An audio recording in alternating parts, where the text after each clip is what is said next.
AP assembly సమావేశాల్లో ఈరోజు ఆసక్తికర పరిణామం చోటు చేసుకుంది. జగన్ పై ప్రతిరోజు విమర్శలు గుప్పించే టీడీపీ ఉండి ఎమ్మెల్యే రఘురామకృష్ణరాజు ఆయనతో కాసేపు ముచ్చటించారు. జగన్ అసెంబ్లీ ఆవరణలోకి వచ్చే సమయానికే అప్పటికే అక్కడున్న రఘురాజు హాయ్ జగన్ అని పలకరించారు. జగన్ ముందుకు కదిలిన తర్వాత ఆయనతో పాటు వెళ్లి ఆయన వరుసలో కూర్చున్నారు. దీంతో ఈ పరిణామం ఏపీ రాజకీయాల్లో హాట్ టాపిక్ అవుతుంది.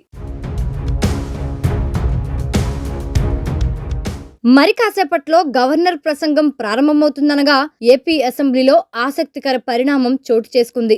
ఉండి ఎమ్మెల్యే RRR కి వైసీపీ అధినేత జగన్ కి మధ్య ఆసక్తికర సంఘటన చోటు చేసుకుంది. జగన్ వస్తున్న సమయంలో అక్కడే ఉన్న రఘురామకృష్ణంరాజు ఆయనతో చెయ్యి కలిపారు. ఆపై జగన్ భుజంపై చేయి వేసి మాట్లాడారు. ప్రతిరోజు అసెంబ్లీకి రావాలని జగన్ కు చెప్పారు. దీనికి సమాధానంగా జగన్ మాట్లాడుతూ రోజు అసెంబ్లీకి వస్తాను, మీరే చూస్తారని అన్నారు. ఈ విషయం బయటకు పొక్కడంతో RRR కాసేపు మీడియాతో చిట్చాట్ చేశారు. అసెంబ్లీకి ప్రతిరోజు రావాలని జగన్ కు చెప్పానని రఘురాజు మీడియాకు వివరించారు. అసెంబ్లీలో ప్రతిపక్షం లేకపోతే మజా ఏముంటుందన్నారు. ఇదే సమయంలో అసెంబ్లీ ఇన్నర్ లాబీలో వెళ్తున్న శాసనసభ వ్యవహారాల మంత్రి పయ్యావుల కేశవ్తో మాట్లాడుతూ అసెంబ్లీలో జగన్ పక్కనే తనకు సీటు కేటాయించాలని కోరారు.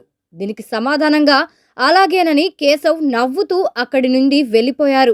ఆ తరువాత జగన్ పక్క సీటును మీరెందుకు కోరుకుంటున్నారని రఘురామరాజును మీడియా ప్రశ్నించగా మజా ఉంటుందని, మీరే చూస్తారు కదా అని వ్యాఖ్యానించారు.